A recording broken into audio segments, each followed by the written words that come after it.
Olá, estamos de volta aqui meditando na Palavra de Deus e eu gostaria de trazer uma meditação tem tudo a ver com a última meditação que nós fizemos quando nós falamos sobre os protocolos espirituais, né?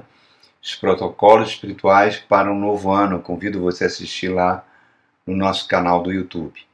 Pois bem, a mensagem de hoje, vamos aproveitar um daqueles protocolos que é sobre a fidelidade e vamos trazer o valor da fidelidade. E eu vou usar o livro de Ruth para para a gente meditar sobre esse assunto. Eu vou ler para vocês o capítulo 1 na versão da mensagem, que é uma versão mais contemporânea, né? Então, diz assim, e aí depois a gente vai selecionando outros versos no capítulo, mas diz assim: certo dia, houve uma época, quando os juízes eram líderes de Israel, em que uma fome assolou a terra. Um homem de Belém de Judá deixou sua casa, foi morar em Moabe. Levou a mulher, os 2 filhos, e o homem se chamava Elimeleque, sua mulher Noemi, seus filhos Malom e Quilion, eram efrateus de Belém de Judá. Os 4 se mudaram para Moabe. Elimeleque morreu, deixando Noemi e seus 2 filhos. Os filhos se casaram com mulheres moabitas. A primeira se chamava Orfa, a segunda Ruth. Viveram ali 10 anos. Mas os irmãos Malom e Quilion também morreram. E Noemi ficou sem seus filhos e sem o seu marido. Certo dia ela resolveu deixar Moabe e voltar para a sua terra, pois ficou sabendo que o Eterno tinha se agradado em visitar seu povo e tinha mandado alimento. Por isso ela e as suas 2 noras deixaram a cidade em que estavam morando para retornar à terra de Judá. Quando estavam a caminho, Noemi disse às noras: é melhor que vocês voltem para a casa da sua mãe, que o Eterno tenha compaixão de vocês, pelo que fizeram ao meu falecido marido e a mim. Que o Eterno dê a cada uma de vocês um novo lar, um outro marido. Ela as beijou e elas choraram muito alto. Elas responderam: não faremos isso, iremos com você de volta para o seu povo. Mas Noemi insistiu: voltem, minhas filhas.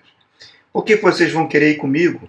Acho que ainda vou ter filhos, que eles vão se casar com vocês no futuro. Voltem, minhas filhas, vão para casa. Estou muito velha para ter marido. Mesmo que eu dissesse ainda há esperança, e hoje mesmo me casasse e tivesse filhos, vocês iriam esperar até que eles crescerem? Aguardariam tanto tempo para casar de novo? Não, minhas filhas. Para mim, essa é uma experiência muito amarga, mais do que para vocês. O Eterno foi severo para comigo. Elas começaram a chorar outra vez.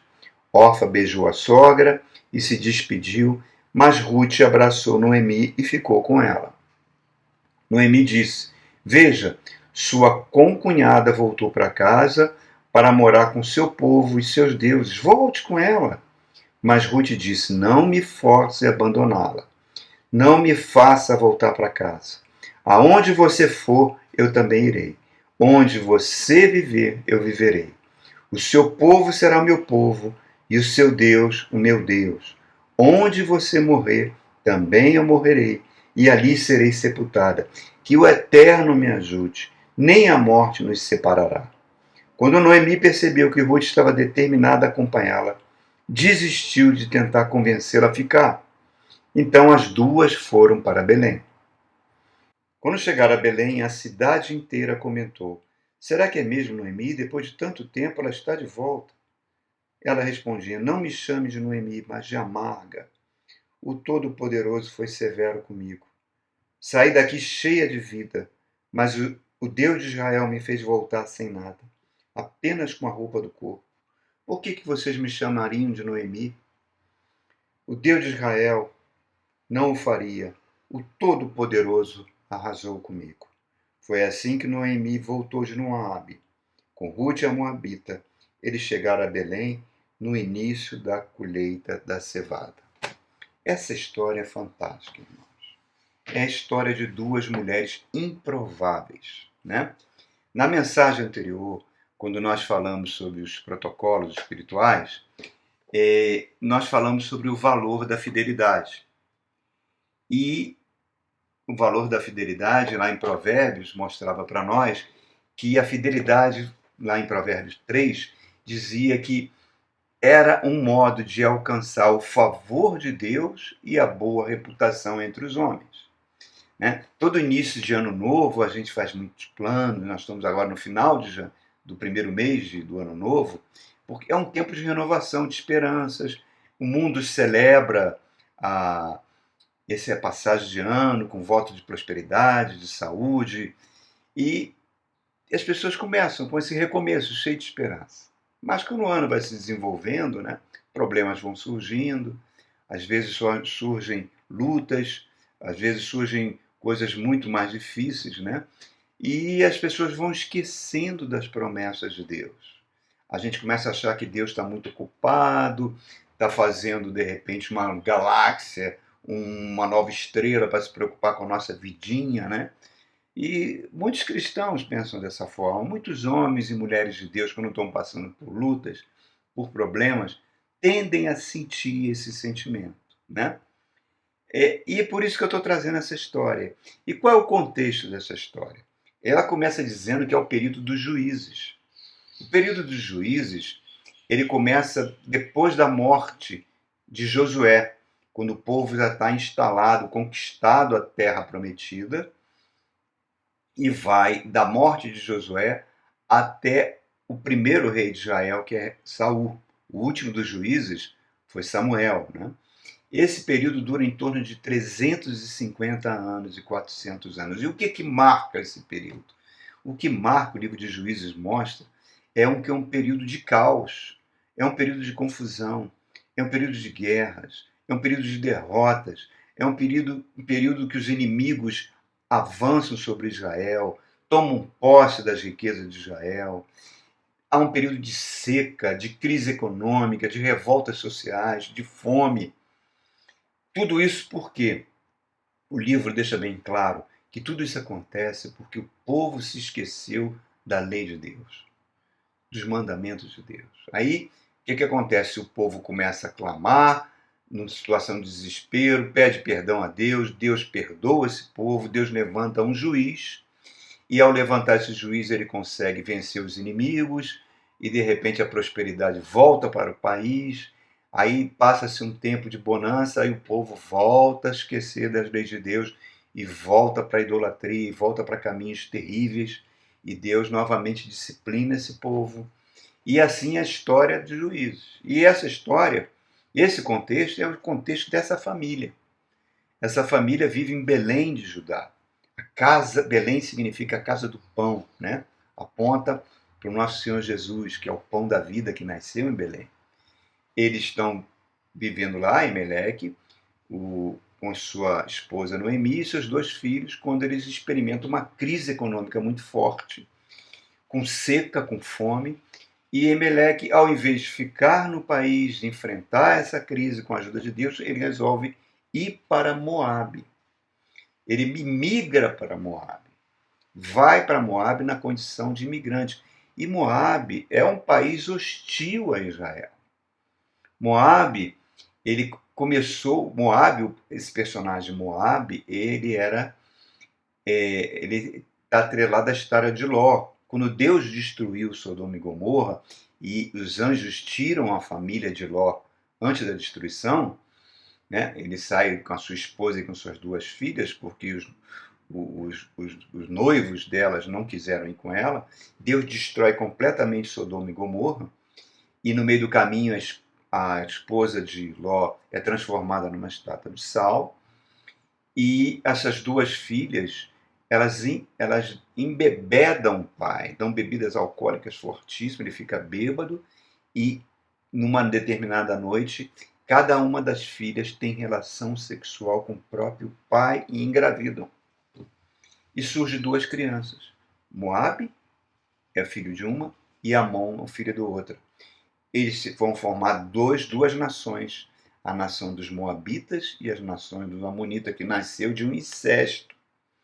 Moabe tipifica o mundo, um lugar de opressão, um lugar de luxúria, um lugar de sofrimento, um lugar onde o povo de Deus vai buscar auxílios mundanos, né? Sai muitas vezes da igreja, sai muitas vezes do povo de Deus para ir para o lugar, buscar no mundo auxílios mundanos, e passa por muitas lutas, muitos sofrimentos. Sai da igreja, da proteção da igreja, e vai para lá. Porque as coisas de Deus parecem que não atraem mais.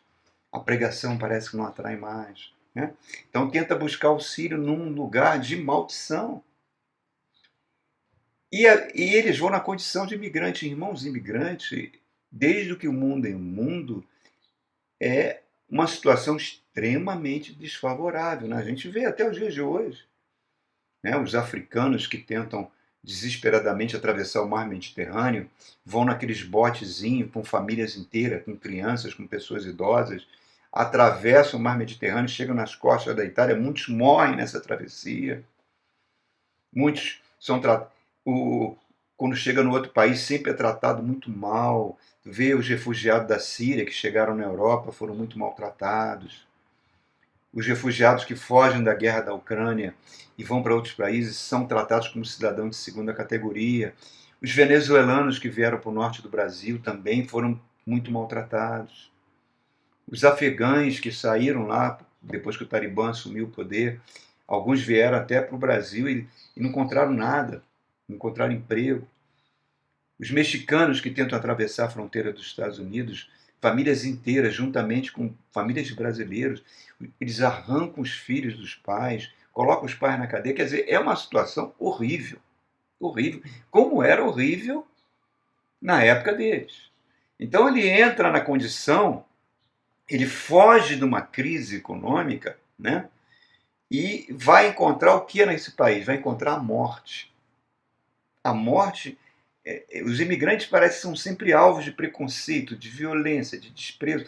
Até imigrantes que têm famílias constituídas, que não vão pegar subemprego no outro país, muitas vezes eles vão para países, muitas vezes famílias cristãs, e os seus filhos vão estudar nas escolas. Eu ouço muitas histórias sobre isso, que vão estudar em escolas nos Estados Unidos ou na Europa e convive com a juventude lá dentro das escolas e acabam até se deturpando e perdendo os valores cristãos. E sempre é uma situação de prejuízo, de desagregação da família, de pessoas serem machucadas. E ali, essa família é um exemplo disso. Ela encontrou a morte do marido e depois dos 2 filhos. Noemi fica completamente desamparada. Completamente desamparada. E a palavra Noemi significa mulher formosa, mulher linda, né? Ela devia ser uma mulher muito bonita. Então o que acontece? Quando ela começa a passar por essas situações, ela vai formando uma teologia própria contra Deus. Ela começa a culpar Deus. Olha, Deus, o Deus de Israel me afligiu, o Deus de Israel me desamparou, me empobreceu, ele é o responsável pela minha dor. Então ela se torna uma mulher murmuradora, amarga. E nós vimos aí no final do capítulo que ela nem quer mais ser chamada de Noemi, quer ser chamada de Mara, que significa amarga. E uma mulher naquela ocasião, ela não... Preste atenção, quando o marido morria, não tinha pensão, irmão. Não tinha INSS para dar suporte à viúva. A viúva ficava completamente desamparada. E se ela tivesse filhos homens, ela podia ser sustentada pelos filhos homens. Mas os 2 morreram. Então ela fica numa situação de completa mendicância. Né? A autoestima dela vai para o espaço. E quantas vezes a gente passa por isso, irmão? Quantas vezes a gente passa por dor, por sofrimento, que a gente fica sem chão, né? Às vezes é uma situação de doença, de desemprego, de divórcio, e a gente não sabe nem como agir. Então Noemi, ela nutre uma atitude mental, onde ela vai formular sua teologia por causa do sofrimento, totalmente baseada na murmuração. Isso não é um privilégio dela, isso acontece com muitas pessoas, com os próprios judeus na Segunda Guerra Mundial, né? À medida que a Alemanha invadia os países europeus, Dinamarca, Noruega, Holanda, Bélgica, França, Polônia, os alemães, eles, além de ocupar esses países, eles também tinham uma preocupação de capturar a população judaica, né? Arrancavam ele das lojas, fechavam as sinagogas, colocavam ele em ruas fechadas, que eles chamavam de guetos, catalogavam essas pessoas, colocavam elas nos trens e mandavam para os campos de extermínio, onde elas iam ser mortas aos milhares e aos milhões ali. E muitos rabinos nessa situação chegaram até, nesse ambiente de desespero, a declarar: Deus morreu, Deus ignorou o nosso povo. E isso é um grande equívoco, irmãos, porque Deus não é o autor do mal. Certa feita, um rapaz que ama teologia, que está dando cursos numa igreja para a juventude, ele me apresentou um livro onde tinha algumas passagens ali que dizia que Deus inventou o pecado, Deus inventou o mal. Eu falei: esse livro é do diabo, esse livro é mentiroso. Deus não é o autor do mal, Deus não é o autor do sofrimento. O pecado é um estado de rebelião humana contra Deus. Deus é o Pai das luzes, como diz Tiago, não há sombra de variação nenhuma. Todos os dons perfeitos procedem dele. O ser humano, com a sua rebelião, é que é o inventor do sofrimento e da maldade. Então, reparem, tanto isso é verdadeiro que Deus aponta para todo ser humano que sofre, Deus aponta para a cruz, onde ele mesmo morreu naquela cruz, por nós. A cruz é dor máxima, é dor total. No verso 6 desse capítulo 1 que nós estamos lendo, nós vemos que, nesse contexto, chega a notícia para Noemi que o Deus de Israel tinha se tornado benevolente com o seu povo, a fome acabara, a prosperidade voltara. E ela fala: o Deus de Israel usou de benevolência mais uma vez. O Deus de Israel é Abba, é paizinho. Isaías fala para a gente, né, que mesmo que uma mãe esquecesse dos seus filhos, o Deus de Israel não esqueceria jamais de nós. Jeremias fala que ele tem o nosso nome gravado na palma da mão dele. Tito, no livro, o apóstolo Paulo, na epístola a Tito, diz que a palavra de Deus, né, é tão fiel que ela, plantada no nosso coração, vai frutificar e Deus mesmo vai nos dar poder e força para enfrentar o dia mau. Deus é o dono da terra. Deus não é pego de surpresa. Deus controla tudo, irmãos. Tudo. Então, nesse verso 13, né, ali no 11, 12, 13, quando há o início da despedida das duas noras, né, o que Noemi está falando para as duas noras? Olha, vocês fiquem aqui e casem de novo. Porque nem a lei do levirato era uma lei que valia nesses tempos, e valia até o tempo de Jesus, era o seguinte: se um judeu morresse, o seu irmão tinha que casar com a viúva, ter relações sexuais com essa viúva, e o filho que nascesse seria herdeiro do seu irmão. É a lei do levirato, né? Então Noemi fala: olha, eu não tenho mais filho homem. E mesmo que eu casasse de novo, já estou velhinha. E mesmo que eu casasse de novo, viesse essa hipótese, uma criança, você não ia esperar ela ficar adulto para casar com vocês. Então vocês estão numa situação completamente de desamparo se continuar comigo. Fiquem, voltem para a casa de vocês são muito novas e Deus vai proporcionar um novo marido, um novo lar para vocês. Não fiquem comigo. Ela não conseguia enxergar a mão de Deus por detrás de toda essa situação. Assim, o sofrimento tem essa capacidade, né? Ele provoca uma cegueira em nós. Mas o sofrimento, irmão, Deus aproveita. É como se a nossa vida fosse uma tapeçaria linda, e o sofrimento são aqueles fios escuros que vão fazer o tapete ficar mais lindo para a glória de Deus. Nós não entendemos, é muito difícil lidar com isso, mas o que a Bíblia nos fala de capa a capa? Prossiga, continue. Pastor, estou passando por situações horríveis. Meu filho, perdi filho, acidente, doença, desemprego. Eu sei que essas situações não são fáceis. Elas nos desanimam. Mas a Bíblia fala em Romanos 8,14 que tudo tudo coopera para o bem daqueles que amam a Deus. De alguma forma que a gente não compreende, mas vai compreender depois, Deus vai estar aproveitando cada situação de sofrimento para formar o caráter de Cristo em nós. Isso é muito maravilhoso. Então, no verso 14, ali nós vemos que essas mulheres, elas choram, elas urram. O verbo no hebraico é isso. Elas gritam por ter que se separar de Noemi. Que coisa fantástica, irmão. Noemi devia ser uma tremenda sogra. Era mais do que sogra, era a mãe dessas mulheres, né? E aí no verso 15 a 17, Ruth faz esse voto lindo, que é considerado o voto de Ruth, que é usado em muitas cerimônias de casamento. O voto da fidelidade, né? Ruth fala assim: eu me coloco agora debaixo do Deus de Israel. O Deus de Moabe era Camuz, né? Um Deus que pedia sacrifícios de crianças, um Deus que tinha prostitutas cultuais, que nos templos haviam orgias. Ruth está falando: esse não é o meu Deus agora é o Deus de Israel. Eu estou me colocando debaixo da proteção dele. Esse mesmo Deus, Noemi, que você está acusando, que você está formulando uma teologia equivocada.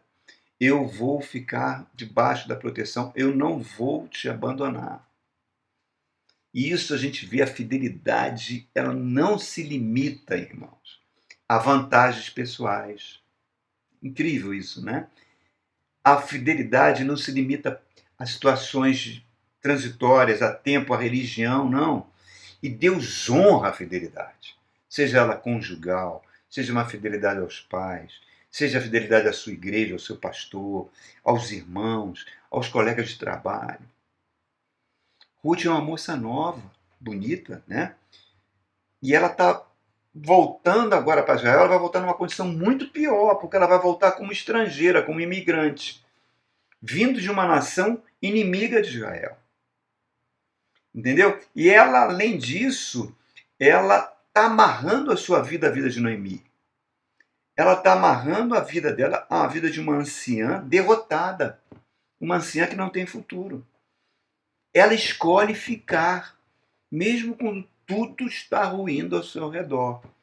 Mesmo sabendo que ela não teria nenhuma chance de futuro, não teria nenhuma vantagem à vista. Ela fala: eu permaneço contigo, Noemi. Me dê a sua mão, vamos juntas. Irmão, isso deve ter abalado os céus. Isso deve ter abalado os céus. Deus deve ter chamado os anjos, os arcanjos, e falar: olha só, que mulher fantástica. Né? Aquilo que está na minha palavra, Provérbio 3, que a fidelidade traz o favor de Deus e a boa reputação dos homens. E parece que os cristãos estão esquecendo isso, irmãos. Né? Tanto cristão volúvel, tanto cristão que não cria laços de fidelidade com a sua igreja, com o seu pastor, até no seu lar. É algo muito triste. Parece que eles se cansam da palavra, se cansam do pastor, se cansam da igreja. Os relacionamentos viram relacionamentos utilitaristas. Eu vou me relacionar com você se tiver alguma vantagem. Eu estou nessa igreja se ela me oferecer alguma vantagem. Ou alguma coisa boa. De repente, uma música boa, uma escola boa para os meus filhinhos. Enfim, é uma relação de utilidade. E uma relação que pode ser completamente descartada quando você não me é mais útil. Olha que coisa terrível, irmãos. Né? Que benefícios eu posso obter? E muitas vezes eles saem. Isso é tão diabólico, irmão, porque eu vejo isso, muitos pastores se queixando, que chegam ao ponto de telefonarem para irmãos que permanecem na igreja fiéis, tentando aliciar eles. Isso é uma coisa inacreditável. Esse livro de Ruth está na contramão disso tudo, irmãos. E sabe o que é o interessante que a gente esquece? Que nós somos filhos de Deus. Romanos diz em 8,14 que todos aqueles que são guiados pelo Espírito de Deus são filhos de Deus, herdeiros de Deus e co-herdeiros com Cristo. Então, se você tem o Espírito Santo em você, você é filho. E em Hebreus, Deus diz que Deus vai disciplinar os seus filhos. E se o filho for infiel, diz que Deus vai açoitar o filho. Olha só, irmãos. açoitar o filho que ama. Então, às vezes, a infidelidade pode trazer situações muito desagradáveis na nossa vida. Disciplinas que a gente não havia necessidade de passar. Ninguém vai ficar impune sendo infiel, irmão. Não vai. Deus não vai permitir isso. Deus deu o próprio Cristo para nós. Deu. Quer dizer, ele dá, você pode dizer, Deus, eu posso pegar o seu filho e crucificá-lo? Pode. Eu dei. Eu posso botar uma coroa de espinho nele? Pode. Eu posso arrancar a pele dele com chicotada? Pode. Eu dei, porque eu amei o mundo de tal maneira que eu dei meu filho para que todo aquele que nele crê não pereça, mas seja salvo. Então, esse livro de Ruth, ele traz esse valor da fidelidade, irmão. Porque a fidelidade é uma marca do caráter de Deus. Uma mulher da Palestina, uma mulher que era... A mulher na época da Palestina era considerada um ser de segunda categoria, uma mercadoria. Até as famílias tratavam a mulher dessa forma. Não tinha nenhum direito. Ruth ainda era pior, porque ela era uma mulher moabita. A mulher moabita, para o povo de Israel, era considerada mulher prostituta. Por quê? Porque no período que eles passaram no deserto, nos 40 anos, quando o rei de Moabe, Balaque, contrata o profeta Balaão para amaldiçoar o povo, Balaão diz que não pode amaldiçoar, Balaque fica muito irritado com ele. Balaão dá a seguinte sugestão: pegue as mulheres mais bonitas de Moabe, leve lá para o acampamento e elas seduzam os homens. Diz que 20.000 pessoas foram seduzidas por essas mulheres. E essas mulheres fizeram esses homens adorar o deus Camuz. Moisés, quando toma consciência disso, manda matar todos os homens e as mulheres moabitas que se juntaram com eles. Para ter tamanho mal tinha se alastrado. Então reparem, irmãos, a mulher moabita era considerada em Israel uma mulher prostituta. Era oriunda, era uma inimiga. Então Ruth está se colocando numa situação tão difícil, irmãos, sujeita a todo tipo de preconceito e dificuldades, mas mesmo assim ela prefere ser imigrante e vai junto, mesmo sendo considerada uma cidadã de segunda categoria. E hoje nós vemos como a mulher continua ainda sofrendo muito, né? Em vários lugares do mundo, inclusive no nosso país. Quantos feminicídios nós estamos assistindo, quantas maldades, quantos preconceitos as mulheres ainda enfrentam. Então Ruth é essa figura dessa mulher guerreira. Tudo ao seu redor está desmoronando, mas ela está de pé. Ela pega os braços de Noemi e fala: eu estou contigo, vamos junto, você não está sozinha. Ela difere de Orfa. Orfa amava Noemi, a Orfa chorou, mas quando Orfa viu que o futuro com Noemi seria muito difícil, ela falou: opa, eu sou muito nova. Não. Noemi, eu gosto muito de você, mas tem um limite esse meu amor por você. Eu vou voltar, eu vou reconstruir minha vida aqui em Moab mesmo. Tchau, obrigado, foi muito bom ter te conhecido. Orfa é utilitarista. Ela não vai, porque ela só conseguia ver um futuro onde ela tinha tudo a perder. E aí mostra, irmãos, a ignorância com relação ao reino de Deus. Porque Jesus disse, e está registrado lá em Atos 20, que é dando que se recebe. O reino de Deus só funciona assim, é dando que se recebe. Seja fiel no pouco e sobre muito te colocarei. Né? Quando você abre mão da fidelidade, quando você abre a mão do serviço, você só tem a perder. Aí você continua, né? No verso 18 a 21, você vê que Deus já está agindo. Diz que quando aquelas duas viúvas chegam com a mão na frente e outra atrás, perderam tudo, diz que a cidade toda se comoveu. Olha que coisa linda. A cidade toda se comoveu.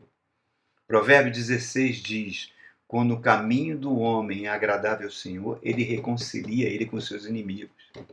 Eu experimentei isso na minha vida. A partir da minha conversão, haviam pessoas que eram verdadeiros desafetos Às vezes não entendia nem o porquê. E depois que eu converti, essas pessoas passaram a ser grandes ajudadoras no meu trabalho. Olha só. Deus faz isso. A fidelidade atrai a boa vontade do patrão, dos vizinhos, da família, até dos inimigos. Aí entramos no capítulo 2. O que acontece no capítulo 2? Deus vai direcionando a vida ali de Ruth, né? Ela vai trabalhar num campo na época da colheita de cevada. Segundo o livro de Levítico, de Deuteronômio, Deus dá uma ordem para os proprietários de terra, que tinham os donos do agronegócio da época, que eles permitissem os pobres entrar nas suas propriedades na época da colheita, e toda a espiga, tudo que caísse no chão, os pobres poderiam pegar para si, se alimentar disso. Então, baseado nesse princípio, ela se dirige para uma fazenda de um homem chamado Boaz. Olha só que coisa que Deus já estava empurrando ela para lá. E esse Boaz, na conversa que ele tem com os empregados, a gente vê que ele é um homem que teme a Deus. Ele cumprimenta os empregados, fala assim, que Deus abençoe, que o Deus de Israel esteja sobre vocês. Eles respondem que o Deus de Israel esteja também sobre você. Nisso ele olha só o Espírito Santo trabalhando. Ele olha e vê, no meio das jovens que estavam ali trabalhando para ele vê Ruth. E pergunta, quem é aquela? Ah, essa é Ruth, a Moabita, que veio com Noemi, que era casada com um dos filhos de Noemi. Ela chegou bem cedinho e já está chegando no final do dia, ela não parou ainda, não parou de trabalhar. Olha que coisa incrível. Ruth arregaça a manga. Melhor coisa para depressão é trabalho, irmãos. Ela vai à luta, ela vai trabalhar, ela não está preocupada se o emprego, se ela tinha uma vida melhor antes ou não. Ela, se tiver que se rebaixar, ela se rebaixa, porque trabalho dignifica o homem. O próprio Cristo falou isso. Trabalho não é vergonha. E ela está trabalhando ali em pé, não parou para descansar um momento. Então, Boaz, tocado por isso, manda chamar ela e fala, filha, fique aqui no meio do meu povo, pode beber a água aqui, já dei ordens para nenhum trabalhador meu te molestar, tocar em você, você é minha protegida agora, e pode trabalhar, pode coletar as espigas à vontade, e na hora do almoço ele chama ela para almoçar junto ali com eles, com os trabalhadores, dá uma porção dobrada para ela. E ela, no final do dia, graças a esse favor de Boaz, ela consegue coletar 16 quilos de cereais, irmãos. E leva para casa, imaginar, um saco de 16 quilos, ainda leva o almoço para compartilhar com a sogra, quando vê aquilo, é um milagre, estou diante de um milagre. Estou diante de um milagre, como é que pode? Coisa fantástica, ela viu, nossa, o que está acontecendo, né? Primeiro, uma mulher que não tem vergonha de trabalhar. Uma vez eu vi na televisão um advogado que tinha um pequeno escritório com alguns clientes. Ele perdeu esses clientes e teve dificuldade para manter o escritório, teve que fechar e ele foi trabalhar como lixeiro. Como lixeiro. Aí a reportagem foi a ele estava feliz, ele falou, olha, eu gostaria de estar trabalhando como advogado, eu me preparei, mas eu tenho que sustentar a minha família. E nenhum emprego é vergonhoso. Aquilo me tocou. Eu falei, nossa, que coisa fantástica. Enfim, e aí ela fica tão impactada com o milagre daquele homem ali, né?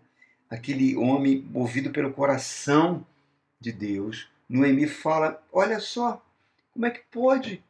Minha filha, você está debaixo do milagre. O Deus de Israel está te favorecendo. Quem é esse homem? Ela fala, é Boaz.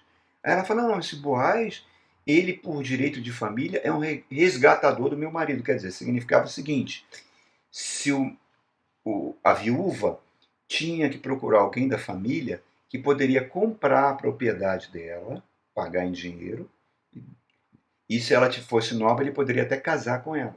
Noemi não era mais nova, mas Ruth era. Então ela fala para ela, minha filha, fique lá nesse lugar, esse homem é o Deus de Israel que levantou. Nós já vamos... E aí ela começa a trabalhar vários e vários dias lá, né? Durante toda a colheita e sempre trazendo cada vez mais cereais para casa.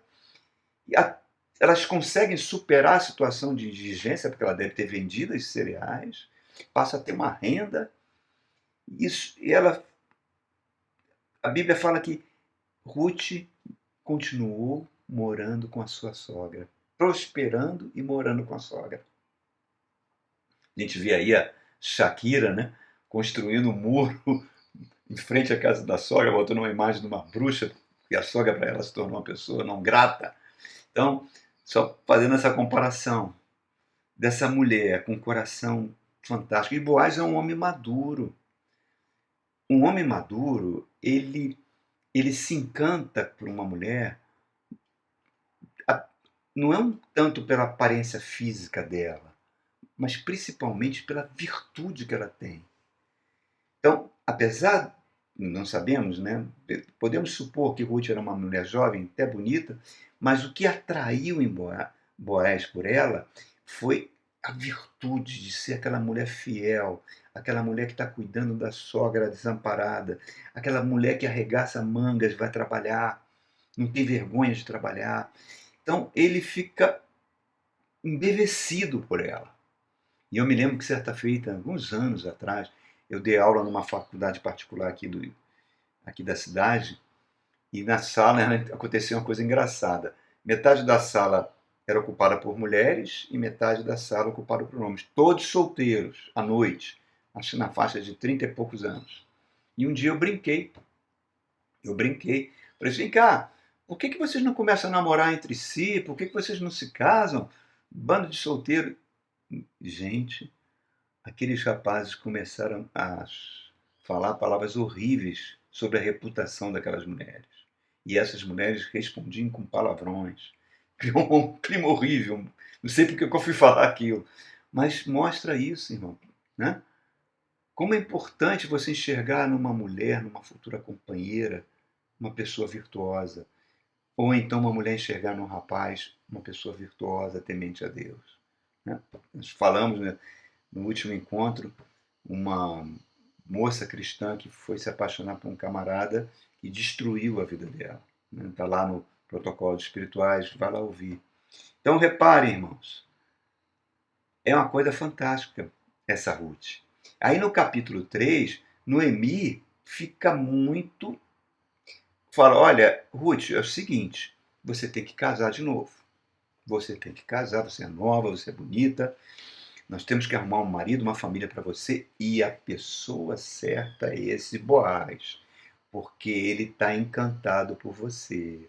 Então você vai fazer o seguinte, você vai botar o melhor vestido, vai se perfumar, e na hora da colheita ele vai tomar uns vinhos, vai beber uns vinhozinhos, vai ficar alegrinho, e vai cair no sono. Quando ele cair no sono, você vai, puxa a coberta dele, lá no campo, e encosta nos pés dele e fica deitada lá.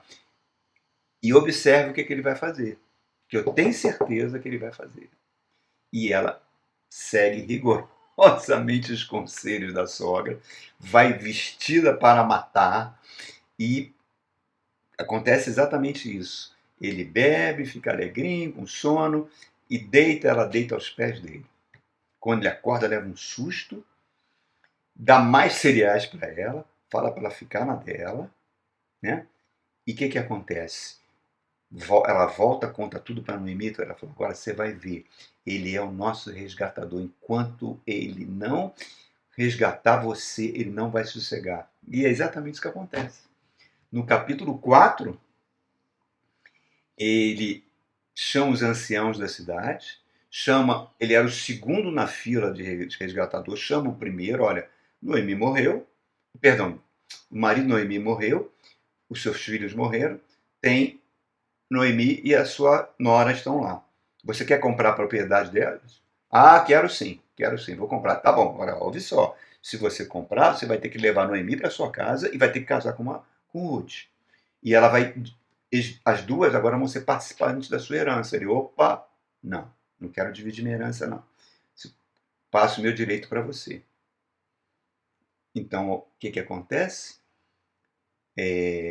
Boaz então chama os anciãos, né, faz ali aquele pacto e casa-se com Ruth. Olha que o principal partido da cidade, o partidão da cidade, vai se casar com a Moabita, com a mulher improvável. Vai ter uma relação sexual com ela, vai produzir um filho. E essa criança vai se chamar Obed. E as mulheres todas vão correr para Noemi e vão falar: olha, você tem Ruth, que é melhor do. A sua nora é melhor que muitas filhas. E ela te deu um netinho. Noemi abraça aquela criança com tanto amor que todo mundo começa a dizer: é o filho da Noemi. E sabe quem vai ser esse Obed? Obed vai ser um adulto que vai se casar e vai ter um filho chamado Jessé. Esse Jessé vai se casar e vai ter um filho que vai se chamar Davi, o rei Davi. Ruth vai ser a bisavó do rei Davi. E se você abrir o livro de Mateus, capítulo 1, no verso 5, está dizendo ali: de Obed nasceu de Ruth. Obed é o pai de Jessé, Jessé é o pai do rei Davi, e o Messias, o Cristo, é o filho de Davi. Ruth, o nome de Ruth está lá na genealogia de Jesus Cristo, o Rei do Universo, o Senhor dos Senhores. Já se passaram, irmãos, quase 4.000 anos nessa história que eu estou te contando. E até hoje a gente está falando de Ruth. E por toda a eternidade, em todo lugar do mundo, todo mundo vai ler lá na genealogia de Jesus Cristo, Mateus, que Ruth é praticamente, entre aspas, a tataravó de Jesus. Olha que coisa fantástica, irmãos. Olha que coisa fantástica, fantástica. O poeta já dizia: pegue a árvore da felicidade está onde a gente planta. Se nós estamos passando por um momento agradável, vamos usufruir. Se não está agradável, vamos tentar transformar. Se a vida te dá um limão, vamos tentar transformar numa limonada. Se não der, vamos aproveitar as circunstâncias difíceis para nos transformar, para sermos pessoas melhores. E isso começa com perdoando, perdoando. Perdão zera tudo. Né? Está lá Cristo lavando os pés dos discípulos. Ele lavou o pé de Judas, sabia que Judas ia traí-lo. Lavou o pé de Pedro, sabia que Pedro ia negá-lo. Né? Então, esse Antigo Testamento está preservado para nós, o Espírito Santo preservou, cheio de tipos para mostrar verdades fantásticas. Aqui nessa história, a gente pode ver Noemi, ela tipifica o povo judeu, né? Que achava que Deus esqueceu dele, que Deus maltratou ele. Ruth tipifica os gentios, aqueles que estavam fora da aliança, eu e você. Boaz tipifica o Cristo que nos resgatou. Ele nos libertou do império das trevas e nos transportou para o reino do seu amor, onde temos a redenção dos nossos pecados. Ele, o Cristo, é a imagem do Deus invisível, o primogênito de toda a criação, porque nele foram reunidas todas as coisas, foram criadas todas as coisas que existem, sejam visíveis ou invisíveis, sejam anjos ou principados, arcanjos, potestade, trono, soberania, tudo foi criado por meio dele, para ele. Ele é antes de todas as coisas, nele tudo subsiste, e tendo feito a paz mediante a sua morte, reconciliou consigo mesmo todas as coisas, e nós que éramos inimigos por causa dos nossos pensamentos malignos, ele, o que ele fez? Ele nos reconciliou para nos tornar santos e inculpáveis perante Deus, se permanecemos na fé, ouvindo o Evangelho, a palavra que nos transforma. Então, irmãos, olha que coisa fantástica o valor da fidelidade. A fidelidade é a marca do cristão. Que essa história de Ruth possa abençoar a sua vida, irmãos. O valor da fidelidade, que possa trazer alegria para o seu coração. Porque vale a pena sermos fiéis. Amém? Deus abençoe a sua vida.